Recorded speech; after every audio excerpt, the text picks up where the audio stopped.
On November 9th, 1989, democracy enjoyed one of its greatest triumphs of all time, when the citizens of Berlin took it upon themselves to reunite their city and their country, free of the oppressive totalitarian Soviet communism that had oppressed them for so long. Although I should point out, it recently came to my attention that the Berlin Wall has now been down for longer than it was up, which is a surefire recipe for feeling extremely old. As free systems were installed across Eastern Europe and even in Russia itself, many in the triumphant West came to the logical conclusion that democracy had finally won the long battle for hearts and minds, and the trends were decisively in our favor. Francis Fukuyama famously declared history at an end. Almost 40 years later, however, it is becoming clear that that conclusion, however apparently logical, was fatally flawed. Liberty defeated Soviet communism, but it did not eradicate that ideology, as is being played out in front of our eyes on various stages from Caracas to Beijing. Russia's embrace of democracy has been fitful at best. While there has certainly been excellent progress in a number of formerly oppressive systems, we have to come to terms with the reality that this success is not predestined. There is no inexorable arc of history that will ensure our triumph, absent our active and determined effort to win the next ideological struggle. To be clear, as a historian of democracy, I do not consider a free system of government to be a panacea for all humanity's ills. Democracy is not omnipotent or all-powerful, any more than it is inevitable. As Winston Churchill famously remarked, many forms of government have been tried and will be tried in this world of sin and woe. No one pretends that democracy is perfect or all-wise. Indeed, it has been said that democracy is the worst form of government, except for all those other forms that have been tried from time to time.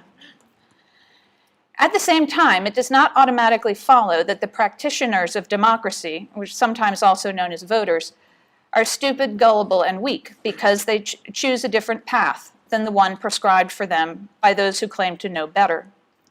British and American elections in 2016, for example, both addressed issues of sovereignty and national identity, as the electorates were asked if they wanted to succumb to the gravitational pull of the soft socialism emanating from Brussels and Washington, and accept a future of safe but inescapable mediocrity. In both cases, they said no, that national identity still meant something, even in our postmodern world of interconnected relativity. But this remains a hotly debated topic. Opponents of this impulse automatically associate it with bigotry and xenophobia, but at its best, I believe our identity rests on, in the context of our larger discussion today, I've identified as three interrelated foundation stones: liberty, the Judeo-Christian moral code, and the potential of each human life, all of which are actually inclusive, not exclusive. And while all three have their origins in the West, as time has gone on, we have discovered they are not limited by geography or ethnicity. Such things may seem hopelessly archaic to the academic and media elites. And of course, as humans, and as fallible humans rather, we fall short of the ideal. We should not, however, use that as an excuse to stop aspiring to the principles that have historically shaped our nations. We might do better to recognize that our respective populations may well be onto something if we can summon the will to robustly defend rather than to apologize for the heritage that defines us. It will not be an easy task. As that far greater historian of democracy, Alexis de Tocqueville, wrote in 1835, quote, that nothing is more prodigal of wonders than the art of being free is a truth that cannot be repeated too often. But nothing is harder than the apprenticeship of liberty. This is not true of despotism. Despotism often presents itself as the remedy for all ills suffered in the past. It is the upholder of justice, the champion of the oppressed, and the founder of order. Nations are lulled to sleep by the temporary prosperity to which it gives rise, and when they awake, they are miserable. That then is the challenge and the opportunity that faces the West in this new year, which is my topic tonight. How do we enjoy the prodigal wonders of freedom without shirking the apprenticeship of liberty? We know all too well that there are external enemies that are targeting our country for precisely those principles our population wants to defend. Those totalitarian and zealotous foes consider freedom and equality anathema, and it's not enough for us to just reject them. They feel compelled to eradicate them from the earth. Let's see how well I do here. A key background in this struggle is the legacy of Western culture, and the purpose of my remarks is to point out that we don't need to help this enemy with their task through preemptive surrender. And then I'll conclude with a more hopeful recent example of how we might actually be winning the so-called culture wars. I'd like to begin, however, by pointing out the danger presented by the prevailing sense that it is the height of bad manners for Westerners to unapologetically celebrate their culture. Then we'll look at 3 case studies from my work in progress that will examine the Western tradition through the visual record in the hopes that we can come closer to a serious and sober assessment of this heritage that will allow us to learn from it and build on it, not voluntarily to cede this field to our enemies. I find one episode from the beginning of this year, from 2 years ago actually, to be the most effective illustration of the phenomenon of preemptive surrender. It occurred in January 2016 when the theoretically moderate president of the Islamic Republic of Iran, Hassan Rouhani, visited Italy. The purpose of his trip was to explore the possibility of expanded economic cooperation enabled by the so-called Joint Comprehensive Plan of Action, or JCPOA, we call it JCPOA, that went into effect under the auspices of the United Nations Security Council in July of 2015. Mr. Rouhani had an audience with Pope Francis, and he and his entourage inked some $22 billion in deals ranging from energy to shipbuilding. Mr. Rouhani was also invited to a state lunch hosted by then Prime Minister Matteo Renzi, held in the famous Campidoglio Museum on the Capitoline Hill, where some of the greatest treasures of ancient Rome were displayed in buildings designed by Michelangelo. The Italian hosts were the model of accommodating protocol and made valiant efforts to make Mr. Rouhani feel as if he had never left Tehran. Some 2,500 years ago, however, this area in Rome was ground zero in the fight for freedom. According to the Roman historian Livy, sometime around 505, the virtuous Lucrezia had been raped by the son of the Tarquin king of the city and killed herself rather than live with the shame. Her father and husband screamed in horror as they watched her sink to the ground, blood pouring out of the self-inflicted dagger wound to her chest. Her husband's best friend, however, kept his head. Striding forward, Brutus yanked the dagger from her body. "I swear," he shouted, "to expel Superbus Tarquin, his wife, and their disgusting offspring from Rome. By fire, iron, or whatever means I have. Our city shall have no more kings." Brutus seized the moment to depose the degenerate royal family, to which he was related through his mother, and proclaim Rome a free state. This dramatic event became the catalyst behind the founding of the Roman Republic, which turned out to be one of the most durable attempts at democracy in the ancient world.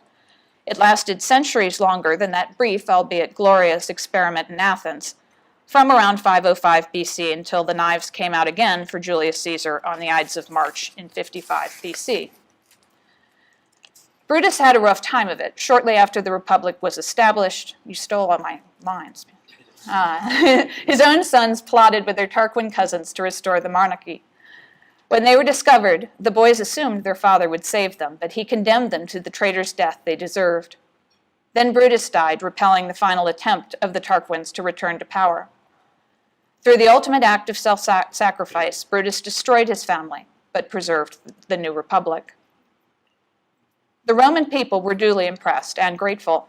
They erected an expensive bronze statue of the founder of the Republic in the act of making his pledge to rid Rome of tyrants on the Capitoline Hill, the civic and spiritual heart of the city. Some 2,000 years later, in the course of the Renaissance renovations of the Capitoline directed by Michelangelo, the head of a bronze statue was discovered, which was generally acclaimed as a fragment of the ancient portrait of Brutus that had once stood there. While the attribution is debated now, for centuries the bust was understood as that of the Republican hero and was bequeathed to the world's first public art museum that was organized in the Capitoline. This institution, in its history, fabric, and contents, thus constitutes sacred ground for the classical origins of Western civilization. In January 2016, this precious heritage was betrayed. In honor of Mr. Rouhani's visit, the modern-day government of Italy voluntarily censored its own culture, placing screens around the classical statues in the Capitoline Museum. They weren't just veiled, they were erased by plain white boxes, and that's what you see down below here. And in a final sad act of capitulation, which thankfully we are not imitating tonight, the Italian Prime Minister banished that other great staple of the classical world and proud product of modern Italy, wine, from a state dinner to comply with Mr. Rouhani's Muslim faith. This wasn't a case of good manners. Good manners would be, when visiting a Muslim country, not insisting on drinking alcohol or dressing like a Hollywood starlet. Good manners would have been for Mr. Rouhani averting his own eyes from the works of art he finds offensive and asking for a glass of water if he doesn't want to drink wine. This was no such thing. It was political correctness run amok, an attempt to curry favor with the leader of an authoritarian theocracy who now has lots of cash to spend. What happened 2 years ago in Rome was not, unfortunately, an isolated incident. It emblemizes the larger movement to discredit and delegitimize Western civilization as imperial, oppressive, and generally too big for its britches. We must, we are told time and time again, give all cultures equal billing and not impose our ideas and principles on others. Given what is perceived as the historically dominant position of the West, we must in fact accept a secondary place lest we incommode the less fortunate. That all sounds very tolerant and progressive, but however well-intentioned, it has degenerated into a relentless exercise in self-flagellation, in which we apologize for our own heritage to the very people whose stated goal is its destruction. In case that statement seems hyperbolic, especially in the context of the nuclear deal with Tehran that was supposed to improve relations between America and Iran, we should pay attention to what Mr. Rouhani's boss, the Supreme Leader Ayatollah Ali Khamenei, has said publicly about Western culture, and I quote, "In the current era, the Western world, with the use of advanced tools, is insisting on the cloning and replication of its culture on a global scale. I consider the imposition of Western culture on other peoples and the trivialization of independent cultures as a form of silent violence and extreme harmfulness." In other words, Khamenei views Western culture as by its very existence a sort of violent, harmful oppression. And this wasn't heated rhetoric from 1979. This letter was written shortly after the vicious attack on Paris in November of 2015, purportedly to explain to the Western youth who took the brunt of that attack why it is their own fault that radical Islamic terrorists hate them and target them for violence. In an ideal world, such statements would be met with equally aggressive rebuttals led by the United States that affirm the value of Western civilization and blame the terrorists, not their victims, for the violence. The visit of the Iranian president to Iran could have been an opportune moment to reaffirm the great achievements of the generations of imperfect individuals who have aspired to the ideals of liberty and excellence. The record of what happened on the Capitoline so many centuries ago is not a quaint legend, and the objects housed in that museum are not simply ancient curiosities. They are the building blocks of what became the tradition of liberal Western democracy. Our founding fathers invoked the example of Brutus when they set about establishing the first republic in the New World. Like the ancient Athenians and Romans, they fiercely believed that their arduous efforts to possess freedom set them apart from the despotic monarchies of Europe, and that they were revitalizing the ancient model of political liberty for a modern era.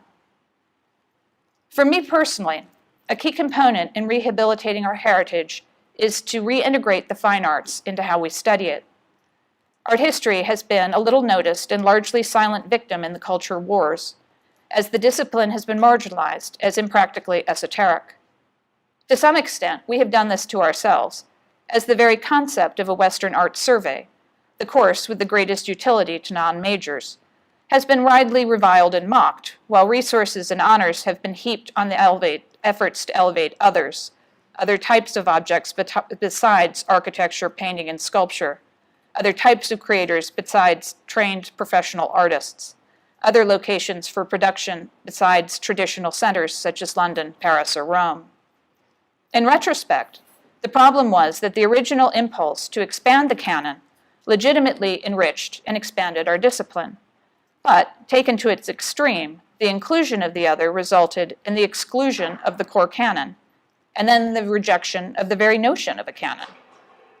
Of course, appreciation of a work of art is a fundamentally subjective experience, and we should remember that 110 years ago, at a fashionable London dinner party, came to a miserable end when Sir Richard Payne Knight lashed out at Lord Elgin over the marbles he had brought home from the Acropolis in Athens, calling them overrated. The marbles were, Payne Knight went on, not Greek, they're Roman, of the time of Hadrian, when he restored the Parthenon, and even if Greek, by Ictinus and Callicrates, not by Phidias, who never worked in marble at all, they are perhaps executed by their workmen, hardly higher than journeymen. In other words, if two highly sophisticated art lovers can come to blows over the relative merits of the sculptures of the Parthenon, it is foolish to assert that there is only one criterion by which to judge art. But we have wound up on the opposite extreme by abdicating principles of excellence and standards of judgment and punishing the objects that have generally been deemed exceptional. Unfortunately, this shift happened at a time when the technology of art history was cumbersome, from the slide libraries and projecting facilities necessary to teach it to the prohibitive expense of publishing illustrated texts, all of which contribute to an impression of a discipline as unmoored, expensive, and increasingly superfluous. But the digital revolution may well turn this into an opportunity for art history as widely available. Free images online can be used in any PowerPoint. And I always think, before I give one of these, of slides and the burden that was on us and the ability to edit this 5 minutes before I give it. It's extraordinary. And book designers are basically unfettered in the number and placement of pictures in books. We might seize the opportunity to reassess how we are treating the study of art history and how we might re-enlist canonical objects in the defense of Western civilization. So that is my project, which began with a study of the repeated pattern of intersection between human creativity and democracy that became David's sling, the modest success of which has led to a new project called Seeing the Light, a history of Christianity in 12 works of art, and which will, God willing, conclude at some future date with a volume on autobiography and self-portraiture, which will be perfect for the selfie age. With your indulgence, I'd like to look quickly at a case study for each one, all drawn because I am such a modern girl from the 16th century. This is not, however, an accident, as it has repeatedly occurred to me as we appear to be going through something of a cultural paradigm shift in the beginning of the 21st century, that the Renaissance included some parallel factors that may be instructive to how we understand our circumstances. The three items in question are Michelangelo's David, Raphael's Transfiguration, and Cellini's autobiography. You'll be pleased to learn that I do not propose an exhaustive history of all three, although I'm prepared later on to give you one, but rather to point out how they have, to some extent, lost their way in modern analysis, through no fault of their own, and that attention to their original contexts reveals how each represents one of my proposed core tenets of Western civilization. Did you move? There we go. First on our list is Michelangelo's David, generally and correctly proclaimed to be the greatest marble ever carved by the greatest artist who ever lived. The vast preponderance of the scholarship on it has focused on either aesthetic concerns regarding its proportions, nudity, and idealization, or on issues related to the artist's personality, such as the pronounced psychological turmoil revealed in its face, or the outsized right hand, which is interpreted as a symbolic signature for the titanic hand that carved it. And so it is, but such analysis ignores the other hand, the hand that holds the sling, without which David would have met his match. For Florence, that sling was democracy, along with the florin, the first hard currency in Europe that inspired the city's greatness. This link between liberty and success embodied in a work of art was deliberate and self-conscious. When the Florentine Republic was restored in August of 1501, after all that unpleasantness of Savonarola's theocracy that had ruined the commerce and creativity that had been the city's lifeblood, one of the first things the Galfanieri of Florence, Piero Soderini, did was commission the David from Michelangelo, the contract for which was signed days after the city's new constitution was unveiled. And in turn, Michelangelo inscribed one of his few surviving preparatory drawings, as David did with his sling, so I do with my bow, and that's the drawing closer to me, making his connection between defending the Republic and creating the David overt. Finally, rather than being placed at the cathedral as originally planned, the figure was set in front of the town hall, the Palazzo Vecchio, to guard the Republic. So how has this context been so shoved to the background that the last study that seriously considered Michelangelo's politics is Charles de Tonnay's 1964, The Art and Thought of Michelangelo? As it turns out, the attempt to reconstitute the Republic was not a lasting success. 15 years after the David was completed, the first of two Medici popes was sitting on the throne of St. Peter and plotting a return from exile. The family would gain control of the city for good in 1530. Michelangelo fought in the final defense and would have to go into hiding. Alessandro de' Medici became the first Duke of Florence, and eventually the Medici established themselves as the undisputed Grand Dukes of Tuscany. Michelangelo's hiding was brief, however, because the Medici, smartly, did not want to persecute him. They wanted to employ him. Not terribly subtly, they moved into the Palazzo Vecchio so that the seat of government became their house, and the David became their door warden. For his part, Michelangelo moved to Rome and refused to return to Florence, although he was happy enough to work for the Medici remotely. In his private poetry, however, he mourned the Republic for the rest of his long life, and he wished to be buried in Rome. The minute he died in 1564, however, Medici agents sprang into action and spirited the body back to Florence for a magnificent state burial from which all traces of the Republic were banished. The theme of the affair was to establish Michelangelo as the founding father of the Medicean Academy of Art, which is why, when you visit the David today, you find it in the Accademia Museum, an isolated object to be studied in a gallery for its aesthetic excellence.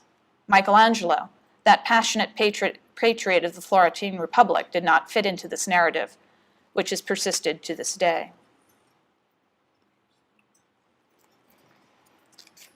On Good Friday, some 15 years after Michelangelo's David was revealed, the greatest painter in Rome lay on his deathbed. Raphael Sanzio was only 37 years old, and just a few weeks previously had seemed at the height of his powers, the favorite artist of Pope Leo X de' Medici and his powerful younger cousin, Cardinal Giuliano de' Medici. The Pope had, in fact, visited the artist's deathbed in an unprecedented honor. At Raphael's also unprecedented funeral in the Pantheon shortly thereafter, the scene was dominated by the Medici's final commission to him, the Great Transfiguration, that had suddenly become the precious last Raphael.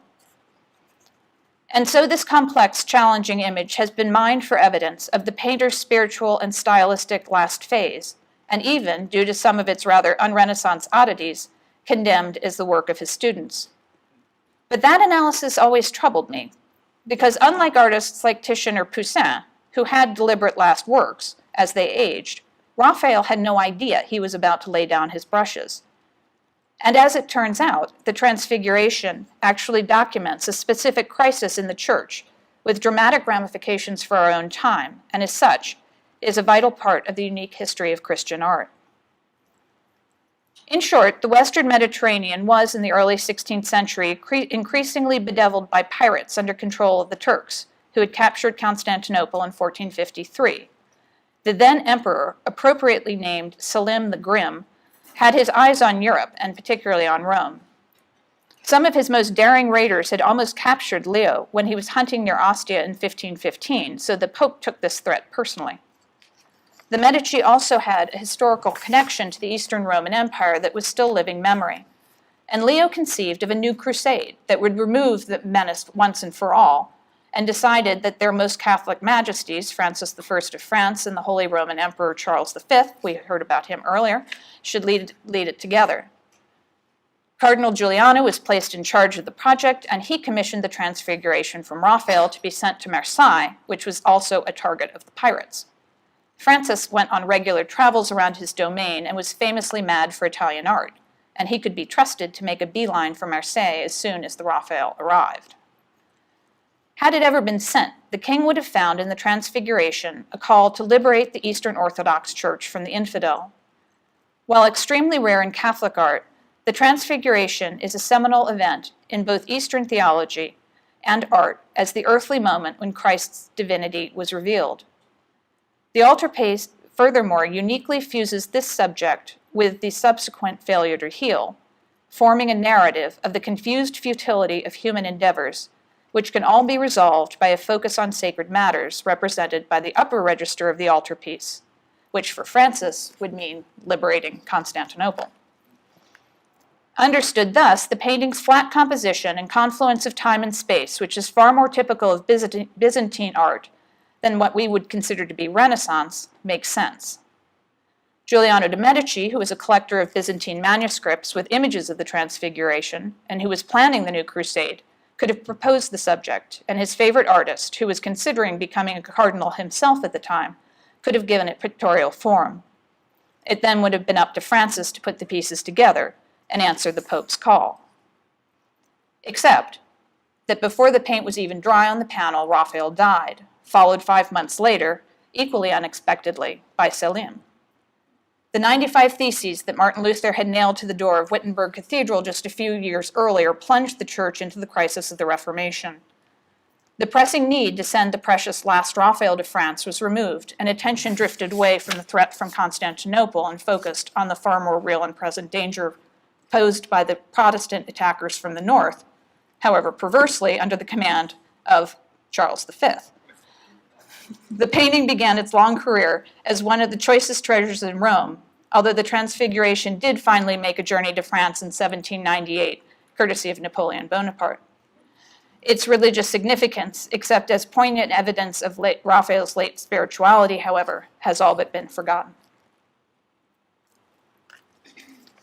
Finally, we have the very curious case of Benvenuto Cellini, who, as an aging and out-of-work artist under house arrest for corrupting minors in 1558, took the extraordinary step of writing the first full autobiography, the first one ever. Neither autobiography nor self-portraiture existed in the ancient or medieval worlds. Phidias, for example, faced criminal charges for the mere rumors that he had included an image of himself on the Athena Parthenos. Both exercises in self-fashioning first emerged in the 15th century, culminating in Cellini's audacious act, which he claimed he spontaneously recited to a scribe while working in his shop, because he found the act of writing physically exhausting. But his engagingly casual and colloquial style notwithstanding, Cellini crafted a highly artful portrait of himself as a quasi-divine creator, the artistic descendant of earlier Renaissance masters, notably Michelangelo and Raphael. The carefully edited surviving manuscript is actually as densely woven and packed with allusions as one of Cellini's statues, represented here by the Perseus. A contemporary reader would have immediately recognized his literary references to everything from Augustine to Boethius, to Dante's Divine Comedy, to Giorgio Vasari's first edition of the lives of the most excellent painters, sculptors, and architects, another audacious literary act by an artist that had appeared in 1550. Cellini's autobiography is organized around 3 pairs of works of art: the Chalice of Clement VII, who was our old friend Giuliano de' Medici, elevated to the papacy in 1523, the Mars for Francis I, the Neptune Fountain for Duke Cosimo de' Medici, all of which were ambitious, but none of which were actually finished, generally, according to Cellini, because of the bad behavior of his patrons. Each one is followed in the text by 3 of Cellini's best-known works: the Salt Cellar of Francis I, the Florentine Perseus, and the Marble Crucifixion now in the Escorial, which also provides a catalog of the artist's excellence in fine metalwork, bronze, and marble. By establishing and repeating the conceit of a masterwork that exists only on the pages of his autobiography, and then following it with a great but lesser realized object, Cellini challenges the reader to imagine how great he could have been had he not been constrained by the vagaries of his patrons. Indeed, according to the artist himself, his creative powers approached the divine. It was quite a statement from a man in Cellini's position who had no traditional social pretensions and was the practitioner of a profession that was generally considered a manual pursuit. But Cellini asserted that his creative genius elevated him above his contemporaries, however noble their birth, and that through his autobiography he could craft a lasting image of himself as a hero artist. But even Cellini appears to have concluded that he had gone a little too far, especially if he ever wanted to work again, and after circulating the manuscript to some friends for comment, he ultimately decided not to publish, and the Vita languished, forgotten, in the Florentine archives for more than a century. When it finally appeared in print in 1728, the Vita caused a scandal for its salacious content and became a sensation for the Romantics. Goethe translated it into German in 1796, insisting that he was gazing directly into the Renaissance artist's spontaneous and unvarnished soul, analysis that became so firmly established that Cellini became the poster child for the rebellious avant-garde artists of the modern era. But this was largely due to the accidental publication history of the autobiography. In actuality, Cellini was a pioneer in deliberately and carefully I missed something there. Hang on a second. Was a pioneer in deliberately and carefully establishing the limitless potential of each individual who could, through God-given talent, rise to the greatest heights of achievement. So in closing, as we look back at the intervening 5 centuries that separate us from Michelangelo, Raphael, and Cellini, we should take heart that liberty, Christianity, and individuality continue to define what we understand as Western civilization. Re-examination of these 3 works suggests that we don't even fully appreciate the riches of our heritage. This is not to say, however, that the development of Western civilization is linear, evolutionary, or inevitable. The history of democracy is littered with failure and oppression. The term crusade has become, not entirely without basis, more or less a dirty word. Far more individuals languish in obscurity than reach the heights of fame and fortune. But the question to us is whether or not we should allow the fact that our ideals are imperfectly realized to force us to renounce them, or if we should be inspired by the achievements of those who came before us to redouble our efforts to do better by them. What happened in Rome 2 years ago is a warning sign that the pendulum can always swing toward renunciation, but in a curious and still not fully understood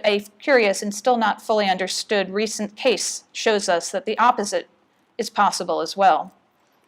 On the 15th of November 2017, Leonardo da Vinci's Salvator Mundi, possibly painted to plead for the salvation of the world around the potentially apocalyptic year of 1500, was sold by Christie's auction house in New York for the record sum of $450.3 million. Its previous auction price, as a follower of Leonardo in 1958, was, wait for it, 45 pounds. But now, reattributed to the master himself, that great and mysterious creator whose greatest work was in many ways his own persona, it is as close to priceless as a work of art can be. And its destination is not to be a bastion of Western or Christian art, but rather the UAE, the United Arab Emirates, where it will be the showcase of the new Louvre in Abu Dhabi.